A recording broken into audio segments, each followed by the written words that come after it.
اللہ ہر چیز کا مطلق یعنی مالک ہے۔ تو حدیث کی روشنی میں رسول اللہ صلی اللہ علیہ وسلم نے کیا فرمایا؟ اللہم انت مالک، یعنی اے اللہ تو ہی حقیقی بادشاہ ہے۔ صحیح مسلم ہے، ٹھیک ہے۔ تو دیکھیے دنیا میں لوگوں کے پاس عارضی ملکیت ہوتی ہے، مگر حقیقی اور دائمی ملکیت کیا ہے؟ صرف اور صرف اللہ کی ہے، ٹھیک ہے۔ مالکی، میم لام کاف مالک، ٹھیک ہے۔ اونرشپ، بدلے کے دن کا مالک، ٹھیک ہے۔ الدین کہتے ہیں بدلے کے، جزا سزا، ٹھیک ہے۔ اور کہتے ہیں نا ڈے آف ججمنٹ، نہیں جو آج کر رہے ہو وہی ملے گا، ٹھیک ہے۔ صرف وہی مالک ہے اور کوئی نہیں ہے، ٹھیک ہے۔ اور اس دن کیا ہوگا؟ پورا پورا بدلہ ملے گا، عدل و انصاف کے سارے تقاضے پورے ہوں گے۔ اللہ جس کو چاہے گا بخش دے گا اور جس کو چاہے گا پکڑے گا۔ تو اس دنیا یعنی یہ جو اس دن ہوگا نا مالک یوم الدین، اس دن کیا ہوگا؟ صرف اللہ کی بادشاہت ہوگی، ٹھیک ہے۔ حدیث میں کہ قیامت کے دن انسان بے لباس اور ننگے پاؤں اٹھایا جائے گا۔ مالکی سے مراد کیا ہے؟ مالک، ٹھیک ہے، اونرشپ۔ اب ایک ہوتا ہے مالکی اور ایک ہوتا ہے مالکی، ٹھیک ہے۔ میم کھڑی زبر ما لام زنی کاضی، مالکی، اور ایک ہوتا ہے میم زبر ما مالک، مالک، ٹھیک ہے۔ اب جو مالکی ہوتا ہے نا اس کا مطلب ہوتا ہے اون، یعنی ہر چھوٹی چھوٹی چیز پر کنٹرول کرتا ہے، ہر چھوٹی چھوٹی نیکی اور گناہ کا وہ کیا ہے؟ حساب لے گا، ٹھیک ہے۔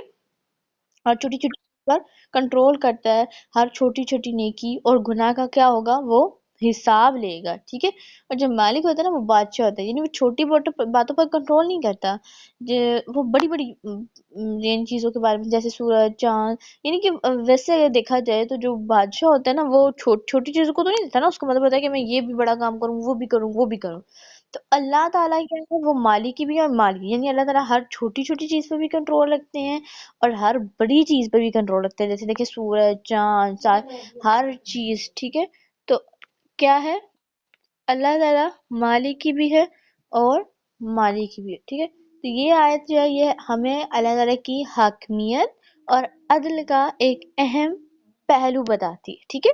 مالکی مالک ہے، یوم کہتے ہیں نا دن کو، یوم یعنی لفظ یعنی یوم کا مطلب ہے نا دن، ٹھیک ہے، مگر قرآن میں یہ لفظ کسی خاص دن یعنی قیامت کے دن کے لیے استعمال ہوا ہے، ٹھیک ہے۔ عربی میں یوم کہتے ہیں نا دن کو، اور قرآن پاک میں یہ لفظ خاص دن کے لیے استعمال ہوا ہے، اور وہ کون سا خاص دن ہے؟ قیامت کا دن ہے، ٹھیک ہے۔ قرآن پاک میں استعمالات ہے نا یوم القیامہ، قیامت کے دن، ٹھیک ہے۔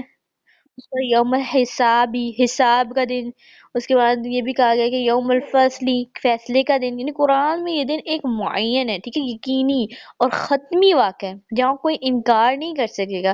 حدیث میں ہے نا کہ رسول اللہ صلی اللہ علیہ وسلم نے فرمایا یوم القیامہ کی سختیوں